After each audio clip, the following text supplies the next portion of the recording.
Alright, welcome to Module 4. If you are new here, this is the fourth module of the free web design course that is very comprehensive and detailed that I'm sharing here for free on YouTube. And if you are wondering who is this guy, so I'm just a regular person that was born in Senegal, West Africa, but grew up in Europe, particularly in Spain. I've designed for big companies like Amazon and also for extraordinary people like Beyonce. And I managed to scale an e-commerce business from $0 to $3 million in revenue without any degrees. I've also worked with some amazing design agencies from the United States. And I did all this without connections. I was just like being proactive and talking to people, or sending emails and whatever. So if I can do it, you can do it too. If you are new, you can continue watching this module even though this is module 4 because the order for this particular module doesn't really matter. But then after watching this module, you can go and watch module 1 and then 2 and then 3 and then 5, 6, 7. There are 15 modules and I'm uploading them one by one every 2 weeks or so. In this module, I will talk about the different web design career paths in detail, and I will also help you choose the right one for you. And before we begin, I want to let you know that we have a web design community that is very high quality and it's totally free to join. So check it out by clicking the link in the description. All right, let's go.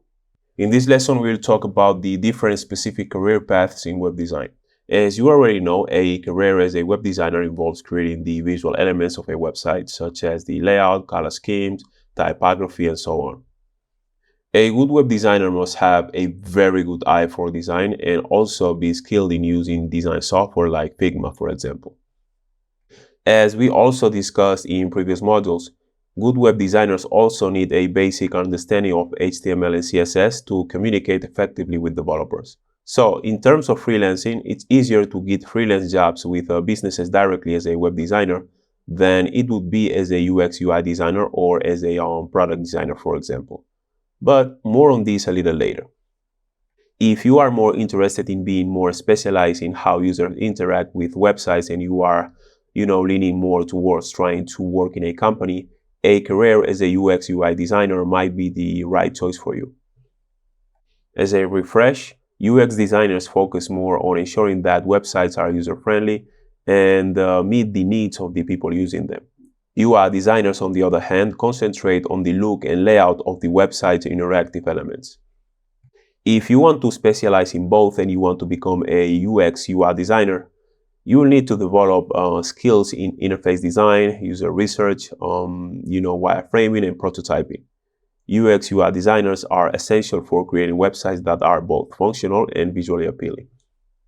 And remember, the key difference between a web designer and a UX UI designer is that a web designer typically has a wider range of skills. Web designers are usually generalists, able to handle multiple aspects of web creation, from design to basic coding. However, it's important to understand that not all web designers are the same. Some may also specialize in particular areas, making them generalist specialists. And no worries if this sounds a little bit too confusing because I will explain it to you right now. Because being a generalist specialist is extremely powerful. There is a concept called T-shape that explains this very well. It describes how someone can be a generalist with a wide knowledge base or a specialist with deep expertise in a specific area. Some individuals fall in between as generalist specialists, combining broad skills with deep expertise in one particular field. Many people have ventured into UX UI design and chosen to specialize because they believe that being a specialist leads to higher salaries or earnings. While it's understandable to think this way, in my opinion, it can be more beneficial to become a web designer who is exceptionally strong in UX UI design, but also proficient in other areas. This approach can open up many more opportunities for you, as having a broader skill set allows you to tackle a wider range of projects and adapt to different roles as needed. And here's a pro tip. To avoid being perceived as a quote-unquote jack of all trades, master of none, while still benefiting from a broad skill set, you can strategically present yourself as a specialist. And then once you get the job, you can little by little start showcasing your versatility, demonstrating your wider range of skills. And here's how you can approach this. Number one, position yourself as a specialist. In your resume, portfolio, and during interviews, emphasize your deep expertise in a specific area. For example, if you are strong in, UX UI design, position yourself as a UX UI specialist. This approach will help you meet the expectations of employers or clients who are looking for a specialist in the field. Number two, demonstrate versatility subtly. While focusing on your specialization, you can also drop hints about your wider skill set without weakening your specialist brand. For example, you could mention how your UX UI expertise is complemented by your knowledge of front-end development or graphic design. Phrases like deep expertise in UX UI with strong complementary skills in web design and coding can subtly communicate your versatility. Or maybe something like UX UI designer with strong branding expertise. Number three, show don't tell. After you are hired, obviously. Once you secure the job, this is where you can truly demonstrate your value. Begin by excelling in the area you were hired for. As you build trust and prove your expertise, you can gradually showcase your other skills. For example, if a project requires design elements outside of UX UI, offer help, By constantly delivering high quality work across various tasks, you will position yourself as a valuable asset who can handle multiple responsibilities. Number four, become a problem solver. Use your wider skill set to solve problems that others might not be equipped to handle. If you see a gap in the project, whether it's related to design, content, or coding, or whatever, propose solutions that draw on your other skills. This proactive approach will make you stand out as someone who brings more to the table than just your specialist knowledge. Number five, build relationships.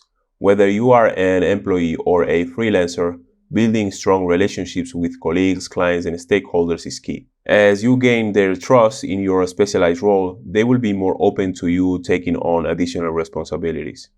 Once people see that you can contribute beyond your primary role, they will likely view you as a super valuable resource rather than just another specialist. This will make you a very special player. Don't try to impress them by showcasing all your skills in different areas at once. You might overwhelm them with all these, unnecessary information. Instead, wait for the right moment when there is a gap in the project. That's when you can shine. Be patient and think strategically. To define who can be considered T-shape or a specialist is relative, right? It depends on the context. For example, a UX designer is often seen as a specialist, but can also be considered a T-shape, generalist specialist because they may be proficient in other areas related to UX design, like UX research and prototyping, or even areas in areas not directly related to UX, such as 3D rendering. When we take a closer look, we often find that most people have skills beyond their main specialization. The T-shaped model, though, helps us better understand and communicate the range of capabilities each person has. A web designer often fits into the T-shaped model as a generalist or a generalist specialist. This means that they have a broad range of skills across many areas of web design. The horizontal line of the T. But they can also be highly skilled in one specific area, the vertical line of the T. For example, a web designer might understand coding, branding, and storytelling, but they might be particularly strong in UX UI design. This combination of broad and deep skills makes them versatile and valuable in various types of projects. However, it's important to recognize that skills and experiences outside of web design can be just as powerful. For example, a dentist who transitions into web design and starts freelancing may have a unique advantage when working with dental clinics. Their deep understanding of how dental clinics operate, the industry-specific needs, and patient expectations can make them far more effective than a designer who lacks this background. This unique combination of niche expertise and design skills can become an unfair advantage, setting them apart from other designers in the field. In fact, any skills or experiences you have outside of web design can become assets that enhance your work. By leveraging your broader experiences, you can deepen the vertical line of your T-shape, positioning yourself as not just a web designer, but also a specialist in creating solutions tailored to specific industries or challenges. So imagine I own a dental clinic and I want to hire a designer, and I have two offers, right? The first one is from a skilled web designer with no dental background. And the second one is from an equally skilled designer who also happens to be a dentist. Who would I choose? Right? Most likely, I'll choose the dentist or designer because that person will know exactly what I need. This specialized insight would lead to a smoother process and also a website that resonates more effectively with both the clinic's needs and also its patients. This idea can apply to any niche, right? Whether you are coming from a background in fitness, law, education, sports, or any other field, your unique experiences can set you apart from other designers. So think about your own unfair advantages. And here is a little exercise. Make a list of the unique values you bring to the table that most people can't. And then think about how you can leverage your background, skills, and experiences to provide a specialized value. And this is very important because by identifying and promoting these strengths, you can position yourself as a standout designer in your chosen niche. So we talked a lot about web designers. What about UX UI designers? A UX UI designer can be considered a specialist within the T-shaped model. But here's a very important thing to consider, so pay attention. This classification depends on the criteria we are using. If we narrow down our focus, we might see that a UX UI designer could also be considered a generalist. In this case, a UX designer or, and I am emphasizing the word or, UI designer could be viewed as a specialist with further specialization within these disciplines, such as user research, interaction design, usability testing, and others. So I hope all this makes sense. So it basically indicates that UX UI design is a specialization within a specialization depending on the criteria. If we talk about web design, UX UI design could be considered a specialization within the web design discipline, but at the same time, UX design could be a specialization within the UX UI design discipline. Then UX research could be a specialization within the UX discipline. We can narrow it down as much as we want, right? The T-shaped model just helps us understand our capabilities and how can we, better present our expertise to others. All right, so let me show you an example. This first diagram shows the specialization path for web designers. It starts with design at a more general level, then narrows down to digital design, then web design, UX UI design, UX design, and then finally UX research. This path demonstrates how someone can move from general design knowledge to a very specified focus within the field of web design. However, web design is not the only path, all right? As you can see in the second diagram, product design represents another specialization route. Just like web design, product design starts with a broad foundation in design and digital design, but then branches off into product design. UX UI design plays a crucial role in both paths. In web design, it focuses on the user experience and interface design of websites, while in product design, it centers on the design of digital applications and software, including web apps, mobile apps, etc. This shows that UX UI design is important in both areas, though applied differently depending on the focus and context. This demonstrates that within the field of design, there are multiple pathways you can follow, each leading to different areas of expertise. Whether you choose web design, product design, or another path, each step allows you to focus more deeply on a specific area while still building on the broader design skills you've learned. All right, so in this lesson, you've learned what the T-shaped model is, how to avoid being perceived as a jack of all trades, master of none, and also how to leverage your past experiences as an unfair advantage. Now let's move to the next lesson. All right, so now that you understand the differences between being a generalist specialist, and a specialist, as well as what the T-shaped model is, let's dive into which career path might be better suited for you. If you are someone who values independence, enjoys managing your own projects, and likes the idea of working with a variety of clients, then a career as a web designer might be the perfect fit for you. As a web designer, freelancing offers you the flexibility to work directly with businesses or collaborate with agencies on a project-by-project basis. This path allows you to take on multiple clients, from small businesses in need of a new website to large agencies looking for design support on more extensive projects.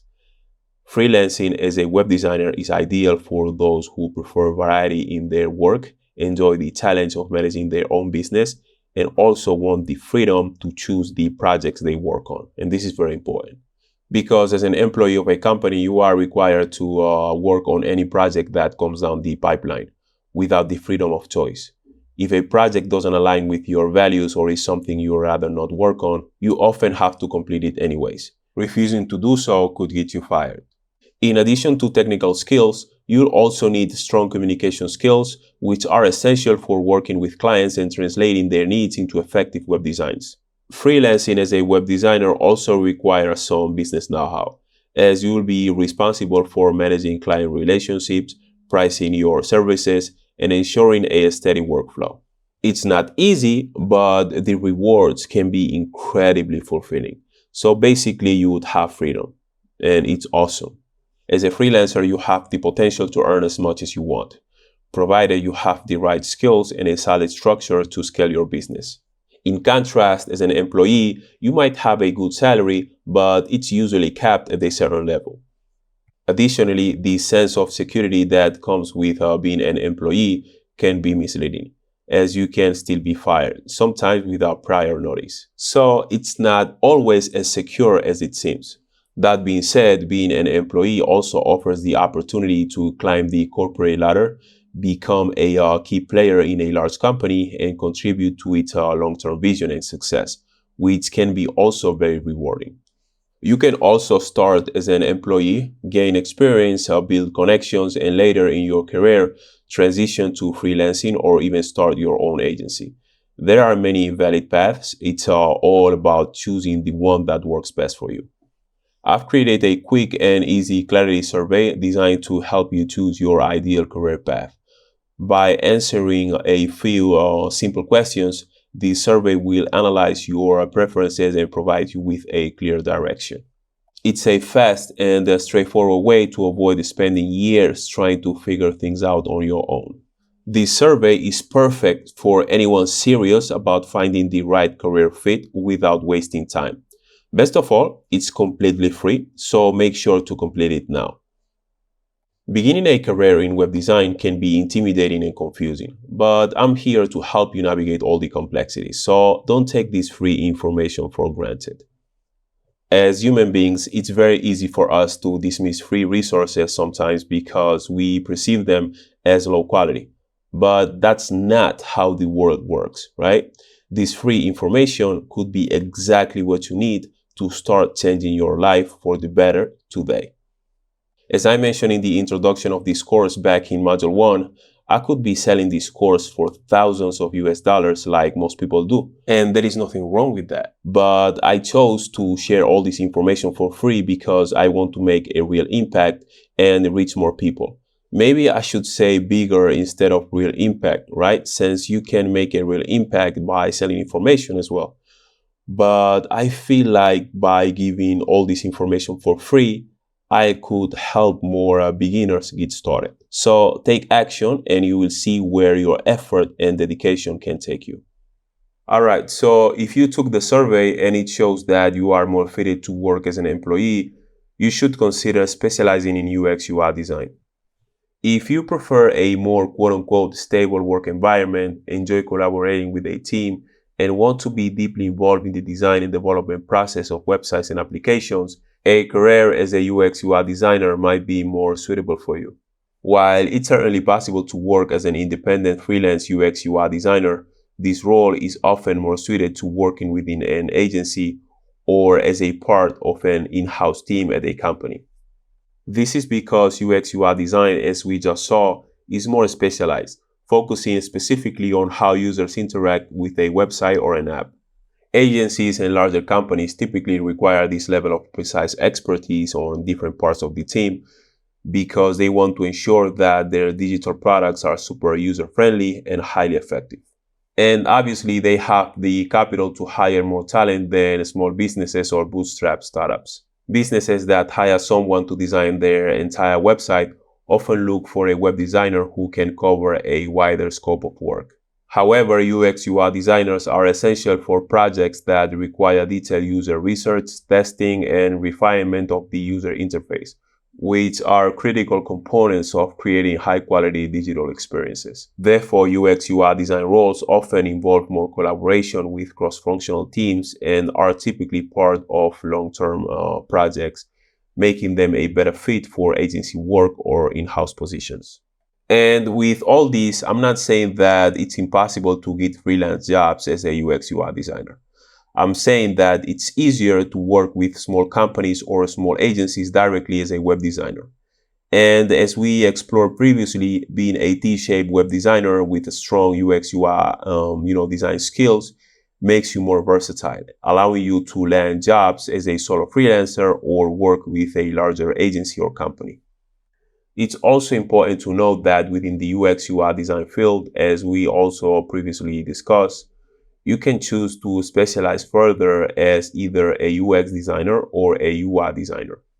Specializing in either UX or UI design can allow you to hone your skills in a specific area of interest, making you more valuable in certain specific roles, particularly in larger companies or agencies where these functions are often separated. Okay, so in this lesson, you've learned how to identify your ideal role and career path as a designer. All right, so in this lesson, we talk about the next steps to take after landing the job. Once you've chosen your career path in web design and secure a job, whether as a freelancer or an in-house designer, it's important to think about your long-term career goals and the opportunities for growth that lie ahead.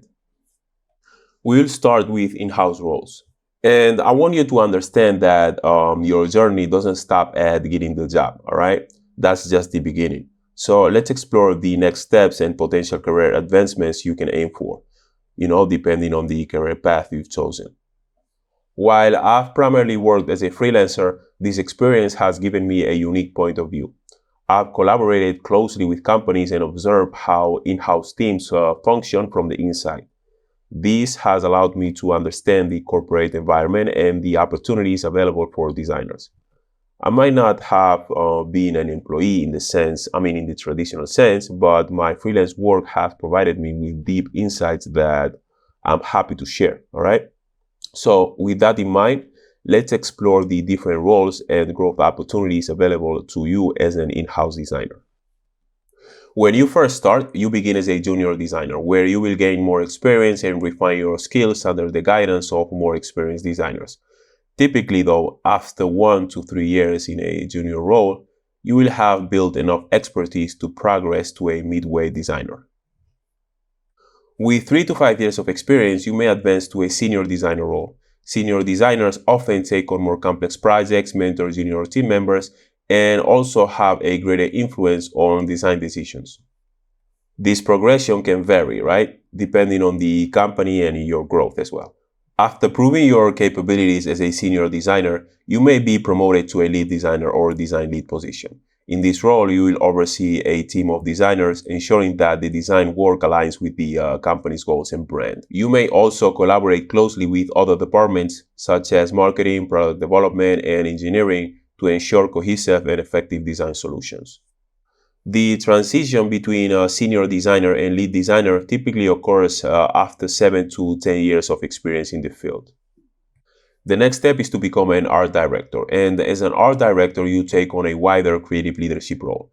This position involves overseeing the visual style and artistic aspects of projects across the company. You will be responsible for setting the visual tone, managing design teams, and ensuring that the creative vision is consistently executed across all media. And art directors often work closely with both designers and other creative professionals, such as copywriters and photographers, to bring a cohesive creative vision to life. This role requires a deep understanding of design, strong leadership, and the ability to inspire and direct a creative team. Typically, reaching this position requires 8 to 12 years of experience in the field. For those who aspire to the highest level of creative leadership, becoming a creative director is often the ultimate goal. As a creative director, you'll be responsible for the overall creative vision and direction of the design work across the entire company. This role involves leading the design team and other creative teams, shaping the brand's identity, setting design standards, and also working with top executives to drive the company's creative strategy. It's a role that requires not only design expertise but also strong leadership and strategic thinking skills. Typically, reaching this position requires around 10 to 15 years of experience. Another potential path for in-house designers is to specialize in a particular area, such as UX research or UI design or accessibility, for example.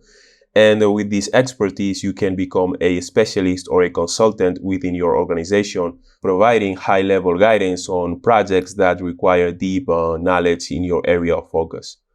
These can lead to opportunities to influence the direction of the company's products and services on a strategic level. In some very, very special cases, a person can make a significant leap in their career. For example, a junior designer who is exceptionally talented and disciplined might jump from a junior position to a creative director within a year or two. And although this is extremely rare in established companies, especially, and agencies as well, it can happen. It's extremely unlikely, but not impossible. Now let's talk about freelancers. As a freelancer, your career progression is more flexible and also entrepreneurial. Initially, your focus might be on expanding your client base and building a strong personal brand. Over time, you can take on more complex projects and also larger clients, positioning yourself as a known expert in your field. And as you gain experience, you can elevate your role from simply delivering design work to taking on leadership responsibilities. For example, you could work as a freelance design lead where you manage a team of designers or collaborate with agencies on bigger projects. Similarly, you could become a freelance art director or a freelance creative director, overseeing the creative vision and execution for your clients on on a project by project basis. These roles allow you to work at a higher level, providing strategic guidance while still enjoying the flexibility of freelancing. In addition to advancing your role, you can also explore options like creating your own agency where you hire a team and take on larger projects. Alternatively, you might choose to diversify your services by offering specialized products such as design templates, mockups, or transitioning into consulting and mentoring, helping other designers grow while building a new revenue stream. In this lesson, you've learned what the growth opportunities are for in-house designers and for freelance designers as well. In this lesson, we'll discuss the financial aspects of a career in web design and how remote work plays a role in this field. Salaries in web design can vary significantly depending on factors such as experience, location, specialization, and whether you choose to work in-house, remotely, or as a freelancer. For in-house designers, salaries are typically more stable and predictable. Entry-level positions such as junior designers usually start with modest salaries, but as you gain experience and move up to senior roles, your earning potential increases. In recent years, many companies have embraced remote work, allowing designers to work from anywhere while still receiving a stable salary. Remote work can also open opportunities to work for companies in different regions or countries, potentially increasing your earning potential. All right, so for example, let's start with junior web designers. Depending on location and company, a junior web designer might earn between 40 to 60,000 per year, and this is in USD, whether working in office or remotely. And I know that in some countries it might be even lower than this, but that's why for some people it's more interesting to become a freelancer.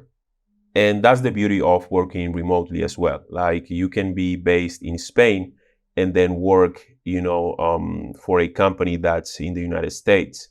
And the salaries are typically way higher in the United States than in Spain. So that's a good thing to keep in mind. It's also worth noting that many US companies prefer to hire local talent due to simpler legal and tax considerations.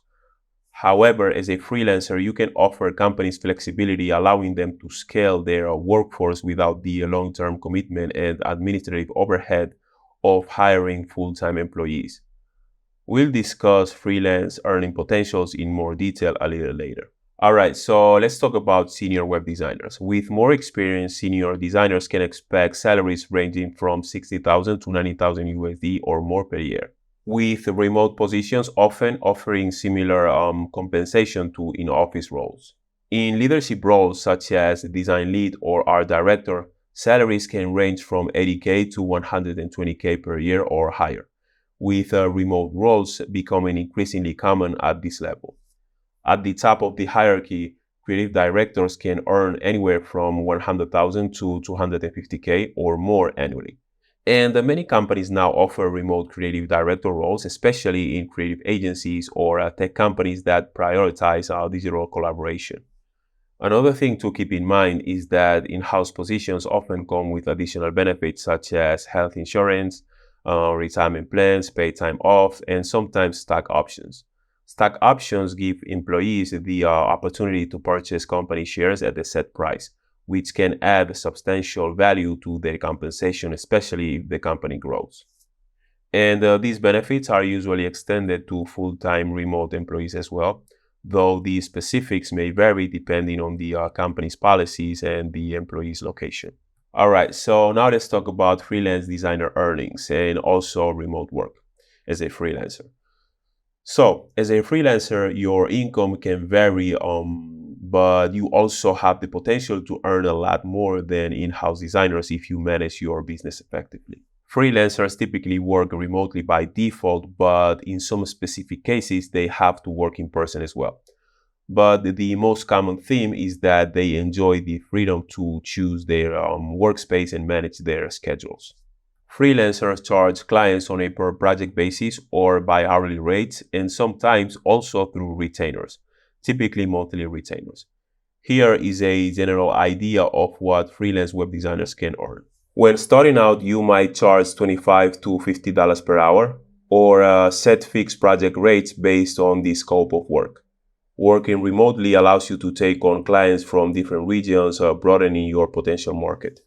With more experience and a solid portfolio, freelancers can charge $50 to $100 per hour or higher project fees ranging from 5K to 15K per website. And sometimes even more, depending on the complexity and the client. If you specialize in a lucrative niche or work as a freelance art director or creative director, your rates can be significantly higher, sometimes reaching $150 per hour or more, with projects bringing in 20K or more. And here is a very important note. As a freelancer, you have to keep in mind that you are responsible for paying your own taxes, right? Including income tax and self-employment tax, depending on where you live. Additionally, you will need to account for other expenses such as health insurance, retirement savings, and other business costs, which are typically covered by employers in traditional in-house roles. Proper financial planning and setting aside money for taxes are essential to maintaining the sustainability and profitability of your freelance business. But don't worry though, because in Module 6, I will teach you how to manage your freelance finances effectively so you can thrive both professionally and financially. All right, so now let's talk about what's next. After having success as a designer, the next step is to create your own agency and education/consulting business, or both, like I'm doing. It's very important to teach others because by doing so, you will learn a lot and you will also potentially change the lives of some of the people who consume your content. And also understand that by building an agency or an education business, you can make a lot more money than just by freelancing and obviously by being a simple employee. However, it's also very important not to rush the process, all right? Start by gaining experience as a freelancer or employee, then gradually work your way up. And as I said, this is exactly what I'm doing. I've been a freelance designer for a while, and now I'm working towards stepping to the next phase. Some of you might be content by just staying as a freelancer forever, traveling the world and enjoying the quality time, with your family, and that's okay. It can be very fulfilling and less stressful than running your own agency, for example, right? But for some of you who are a little more ambitious, finding ways to expand and scale could be very interesting. And then the next step is to invest some of the money you make with your business into assets that will eventually make you more money. I will make a lot of content about this next phase as I grow and discover new strategies that work for me and might work for you. In this lesson, you learned about the different salaries for in-office and remote designers, and also about the next steps after years of experience and success. This module's exercise is to complete the clarity survey if you haven't already. It takes only 5 minutes but can be crucial for shaping your next 10 or even 20 years. So take action. Oh, and there is another important exercise that I mentioned before. It's about discovering your unfair advantages, and to do so, I prepared a Google Doc template that you can download by clicking the link in the description where it says unfair advantages template, or by going to freewebdesigncourse.com/course-files, scrolling down until you find the document section, and clicking on the button that says access document. Alright, congratulations on completing Module 4. I hope this content has been helpful and has strengthened your determination to pursue your career and become a success story. Remember, I'm here to support you every step of the way. I look forward to seeing you in Module 5, where I'll guide you on how to get clients. Thanks for your attention. I'll see you soon.